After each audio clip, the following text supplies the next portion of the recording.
3 ans de guerre, 150 000 morts, 2,5 millions de réfugiés et pas la moindre solution en vue. L'ampleur de la crise syrienne a dépassé tous les pronostics et le conflit est loin d'être terminé. Mais comment expliquer une telle situation? Comment le soulèvement pacifique du printemps 2011 s'est-il transformé en un bain de sang généralisé? Pour comprendre, il faut passer en revue les différentes facettes de la crise. Le conflit en Syrie est d'abord une guerre civile. D'un côté, les rebelles, principalement des sunnites, la communauté majoritaire en Syrie. Ils occupent le nord, la banlieue de Damas et des zones rurales, au sud et au centre du pays. De l'autre côté, les loyalistes, qui s'appuient sur la communauté alaouite, une secte dérivée du chiisme dont le clan Assad est issu. Ils tiennent les grandes villes, dont la capitale, et la plaine côtière, une zone de peuplement alaouite.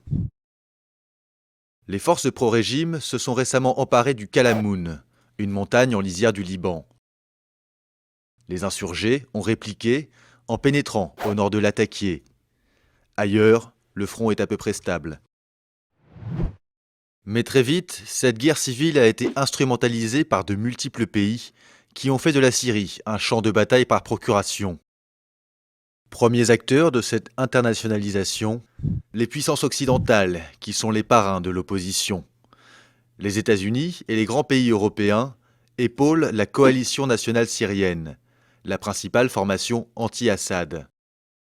Lancée fin 2012, la CNS est reconnue par une centaine de pays comme le seul représentant du peuple syrien. Mais le soutien occidental, essentiellement diplomatique, n'a jamais permis à la CNS de s'ériger en une véritable alternative au régime Assad. Les financements restent insuffisants, les livraisons d'armes se font au compte-gouttes, et les États-Unis ont toujours refusé l'option militaire, notamment après l'attaque chimique contre la banlieue de Damas en août 2013. Deuxième vecteur d'ingérence, la Chine et la Russie, qui sont les protecteurs du régime Assad. Ces deux membres du Conseil de sécurité de l'ONU ont bloqué à 3 reprises des projets de résolution hostiles à Damas. Par ailleurs, Moscou ravitaille en flux tendu l'armée syrienne. Dans cette crise, les motivations de la Russie sont de diverses natures. Économique d'abord, car le régime Assad est un vieux client de son industrie de défense. Militaire ensuite, avec le port de Tartous, qui constitue sa toute dernière base en Méditerranée. Mais aussi et surtout géopolitique, car le Kremlin a très mal vécu l'intervention de l'OTAN en Libye en 2011, qui était censée se limiter à la protection des civils et qui a abouti au renversement de Kadhafi. Hors de question pour Vladimir Poutine de laisser ce scénario se répéter, surtout dans une vieille zone d'influence comme la Syrie. C'est ainsi que le soulèvement anti-Assad est devenu la proie d'un nouvel affrontement entre Est et Ouest.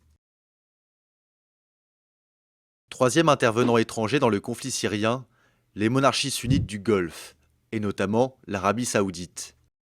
Riyad a vu dans la révolte syrienne l'occasion d'affaiblir son adversaire numéro 1, l'Iran, le géant chiite dont le régime Assad est le principal allié au Proche-Orient. L'Arabie saoudite, mais aussi le Qatar, ont multiplié les livraisons d'armes à des brigades rebelles via la Jordanie et la Turquie. Parallèlement, des donations privées ont afflué grâce à l'activisme de cheikh salafistes basés au Koweït.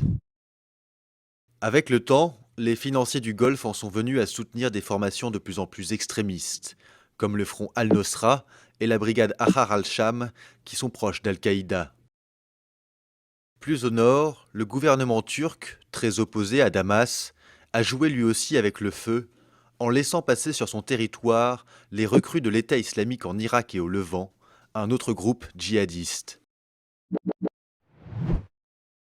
En face, le régime Assad bénéficie du soutien de ses alliés chiites, quatrième et derniers acteurs de l'instrumentalisation de la crise syrienne.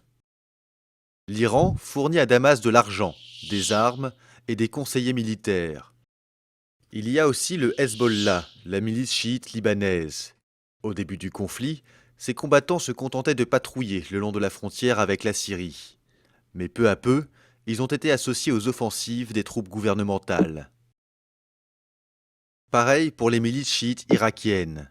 D'abord affectées à la défense du mausolée chiite de Sayyeda Zainab, elles sont désormais déployées dans tout le pays, notamment à Alep.